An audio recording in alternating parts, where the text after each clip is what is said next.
now, John. Fire all!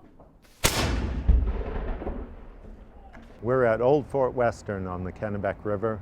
This is the oldest surviving military building in North America, built in 1754 during the French and Indian War. And this was all during the time that the English were trying to keep the French out of North America. The purpose of Fort Western is to stage the supplies for Fort Halifax. Then during the summer, the soldiers would take flat-bottom bateaus through the shallow water another 17 miles to Fort Halifax so that the English soldiers there would have something to eat. I'm William Brooks, and I'm a coxswain for this bateau. Bateau is actually, that term is a generic term, but it refers to basically the 18th century work boats. It's crewed with 6 men at oars and a man with a sweep oar on the stern. That would be me. This is a swivel gun, and again, because we have the threat of enemy forces, usually the native peoples. In an effort to thwart the enemy, we have 4 of these swivel guns aboard each of our bateaux, and they're loaded with about 1.5 pounds of musket balls. So it's sort of a shotgun anti-personnel load that we're using. Because it's flat on the bottom and relatively high-sided, it is capable of taking very substantial loads. Over 2 tons of supplies would have been loaded into this boat and then rowed or poled up to Fort Halifax. The whole reason that we're here at Fort Western is that the water becomes very shallow, and there's some rips up here or a waterfall that will not allow a substantial vessel to make its way up with cargo. So they have to unload cargo at the chops, bring it here, and load it onto our 4 bateaux, and we in turn would bring it upriver. Well, now we're inside the original structure that was the military storehouse and the barracks. In 1763, the Treaty of Paris ceded this land to England, and so starting in the 1760s, there's no more threat of French attack here in the central Maine. This becomes a safe place for people to bring their families up, buy some land, and start a farm. And James Howard, the commander of Fort Western, was able to actually sell goods to these settlers, the new settlers that came into the area, and he started making money. He eventually bought the fort buildings and started a general store. We have some account books, original account books, and inventories from the S&W Howard store. The account book is the credit transactions that went through the store.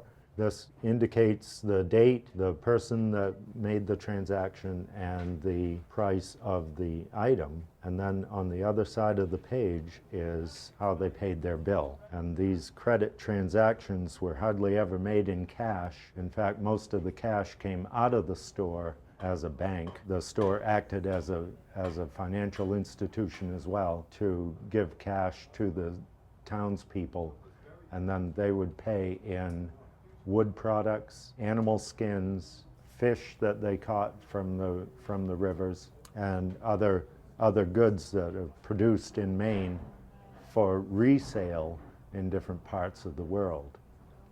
And according to the account books that we have, shoes and rum are 2 of the more popular items sold out of the store. James Howard was a military commander of Fort Western, and right from the very first, from the building of the fort, he brought his 3 sons, Samuel, William, and John, to Fort Western as soldiers. Soldiers and the settlers both were always at the mercy of the weather. They spent a lot of time outside. Every winter there's ice on the river. In the 1700s, all their deliveries stop except on a local basis.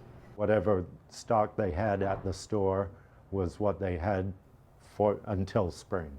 The 1770s becomes kind of a confusing time politically and economically.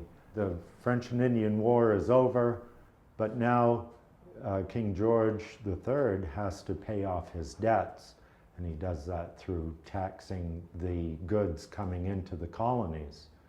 And so the storekeeper is faced with charging his customers all these taxes on hats, tea, documents, everything that's coming through England has a tax on it.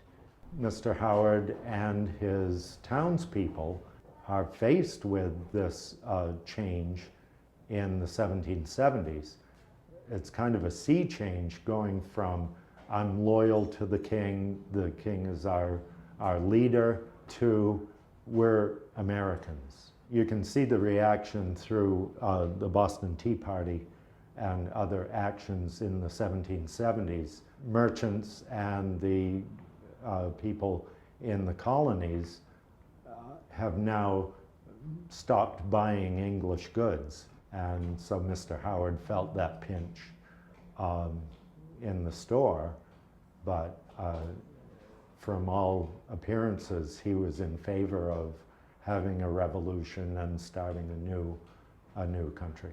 The fort was in the Howard family in some way or another, including the store, the house, a lawyer's office, and then around 1840, the house was sold to the Sprague Company in town, a textile manufacturer that needed housing for their workers.